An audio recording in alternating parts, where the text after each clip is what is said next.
Video recorded with the Hauppauge HD PVR. For more information on the best and high-definition video game capture, visit www.hauppauge.com.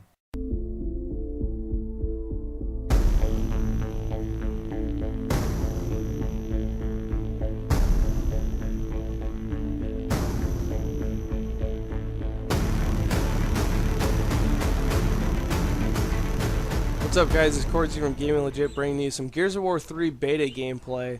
I think I posted one of these videos before. The game's going to be coming out soon, and so I figured it would be nice to reintroduce this game for my channel in preparation for you guys for an expected Gears of War 3 series on my channel. I want to do a lot of Gears of War 3. I don't like third-person shooters typically, but Gears of War 3 has refined itself dramatically since Gears of War 1 and Gears of War 2.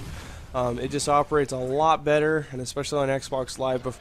I'd never posted Gears of War and Gears of War 2 just because of how bad it played on Xbox Live, and they admit to it. I think it was server issues, or I don't think it was a host game.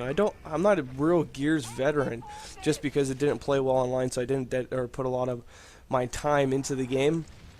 But I'll tell you what, this game plays way, way better than what it did in Gears of War 2. It plays super smooth. I never have any lag problems. I would even go as far as saying it plays smoother than what Halo does. Halo typically has a lot of host problems where there's one clear host. I've been playing a lot of Halo lately just because it's like one of the most competitive online games to play, most skill-based competitive online games to play, just because you have to consistently be accurate with every single shot out of your weapon. But Bungie actually recently just said for the release of Halo Combat Evolved, remember that's the first Halo game, they're going to be doing some readjustment to the bloom, which is funny because to me they wouldn't be adjusting the bloom unless there was a problem with the bloom. And they also, 343 Industries also admitted that they're going to be removing the bloom entirely. It's not going to exist in the game anymore.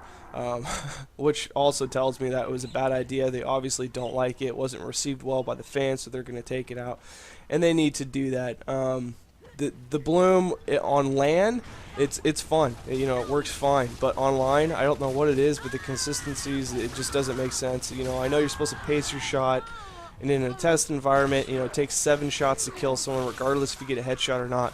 But then when you play online, even if you go into theater mode, you'll connect sometimes 9 times. Blood splatter coming off the body, and it doesn't even yield the kill. So you see some fails in this gameplay. This is definitely not a gameplay to showcase true skill and Gears of War mastery. I think this is a pretty fresh gameplay. I didn't put a lot of time at the recording of this game. I think it went 16-7, a bit of a spoiler, but there's some stuff to take from it, some stuff to talk about, and really it's just a give you some Gears of War 3 gameplay, because this is just fun to watch, in my opinion.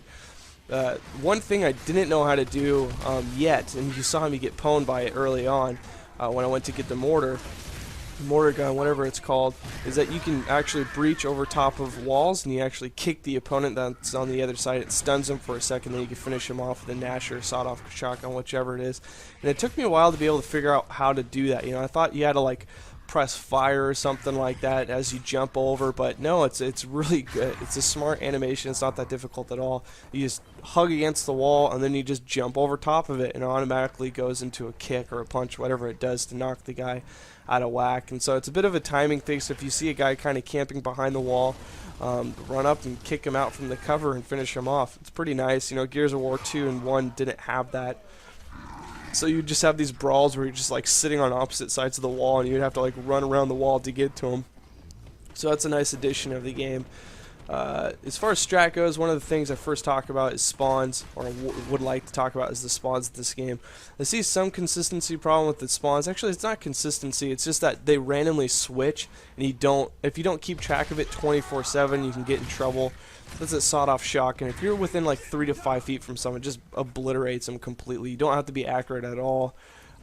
It's not that overpowered because people use the Nasher still 24/7, and I don't really get the Nasher. It never works to me, or works for me that well. Maybe it's my lack of accuracy. I don't know how to use the weapon. I don't know. But right now the sawed-off shotgun is the go-to weapon for me, just because it's so easy and common for me to be able to get a kill with it. Hide around a corner, breach around a corner and be able to finish someone off real fast, whereas the Gnasher sometimes can take 3 or 4 shots for me, as opposed to like when I get attacked with it, sometimes I get killed with 1 shot. So there's something about that weapon I don't understand yet, so I need to put a little bit more time into that. But anyways, back to the spawns. And so your team is not dedicated to red side or blue side of whatever map you're playing. So you're not going to constantly be spawn trapped at red. They actually push into your spawn deep enough. You'll switch spawns, which is kind of nice. You'll switch to the other side of the map. So you're not stuck to one specific side of the map, which is like Halo. Halo's traditional for that, especially at MLG competitive leagues, where you can spawn trap someone, effectively too. It's kind of like a competitive, skill-based type of thing. But it's kind of nice that the spawn switch, adds another flair to the game, where if your team sucks, you're not going to be completely destroyed or punished for it.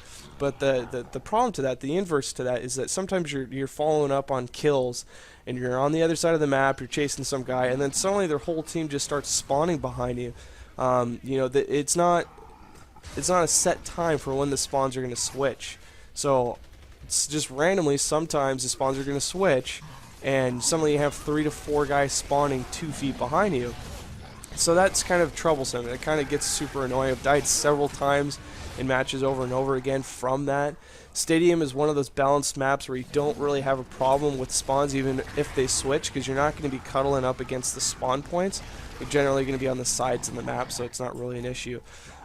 Gears of War is typically one of these games where it's like you want to be up in the face of the person with your Gnasher shotgun, so you can get melees, crazy assassinations, stuff like that. But it seems to me when I keep my distance away from targets, I try to exercise the power weapons as much as possible. And even when you're using the Lancer